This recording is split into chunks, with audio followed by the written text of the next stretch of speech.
GeoFuck, Psych Perspectives, and the ongoing saga against transgender people in the USA and across the world. And the out cold part is all of this effort and attention focused on transgender people. Meanwhile, everybody, for the most part, that is working class, working poor, middle class, can't afford rent, can't afford groceries, can't keep their utilities, water, heat, electricity on, robbing Peter to pay Paul. But let's focus on trans people having access to health care and or going to the bathroom, because that's way more important than making sure that everybody has, I don't know, food, water, shelter, healthcare. Wow. This is what's going on. And I'm just going to keep saying it. In my opinion, Trump and his administration are using transgender people and LGBTQIA plus people as a distraction from the horrible things that he's been doing, his entire administration has been supporting.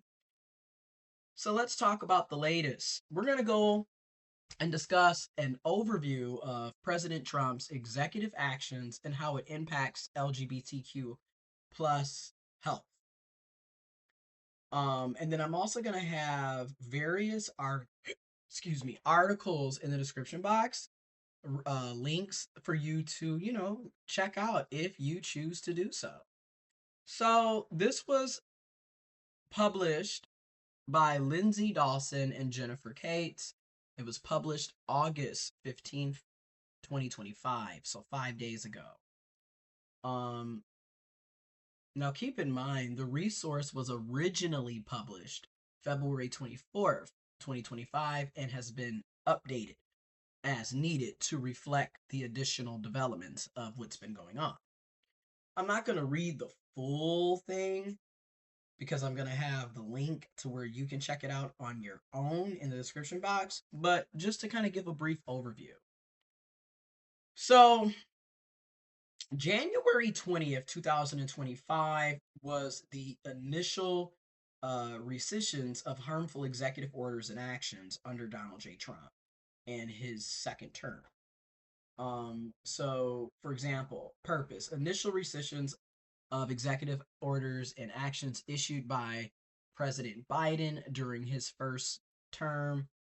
Um, Among these orders are several that addressed LGBTQ plus equity, including preventing and combating discrimination on the basis of gender identity or sexual orientation, which was Executive Order 13988, and advancing equality for lesbian, gay, bisexual, transgender, queer, and intersex individuals, which was Executive Order 14075.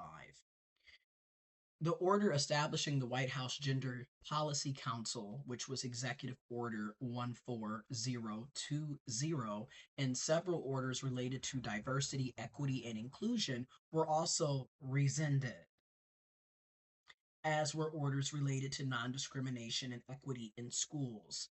Now, how does this implicate the LGBTQIA plus community? This order could lead to less oversight, reduced health programming, and fewer policies protecting LGBTQ plus people, which could negatively impact access to care and well being. On a particular note, it rescinds orders that had called for LGBTQ plus people's health equity, the national public health needs of LGBTQ plus people, LGBTQ plus data collection, and non discrimination protections, including in healthcare. Rescinds orders that had called for non discrimination protections for LGBTQ plus young people in school, which could contribute to stigma and worsen mental health. We literally just saw them in the specialized federal LGBTQ hotline, crisis hotline. They got rid of that last month in July. So keep that in mind when we're talking about mental health and people's well being. Defending women from gender ideology extremism and restoring biological truth to the federal government was the executive order that Donald J. Trump put. The implications on this, okay, uh, the order is broad, directed at all federal agencies and programs because federal health programs reach LGBTQ plus people, and some are specifically designed to be inclusive of the LGBTQ plus community or account for gender identities in addition to biological sex. This order would widely affect program funding, guidance, and access.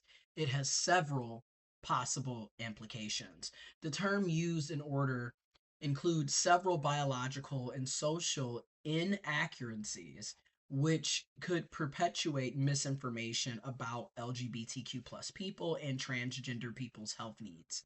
It also takes steps towards banning gender care in certain areas, most explicitly in the federal prisons, which federal prisons, state prisons, private prisons, you get the gist. Requiring that federal funds are not used to promote gender ideology has caused significant confusion. Since this order was issued, there have been multiple reports of HIV programs and community health centers that have lost funding as a result of supporting programs inclusive of transgender people. In addition, there have been reports that some healthcare facilities paused providing youth with gender affirming care, fearing that federal funding would be withheld, according to this, in another order relating to youth access to gender affirming care. Withholding care could lead to negative health outcomes for those that require it. Data collection and data presentation distribution have also been impacted. At first, some data was removed from federal websites, though, due to court order, this appears to have been restored.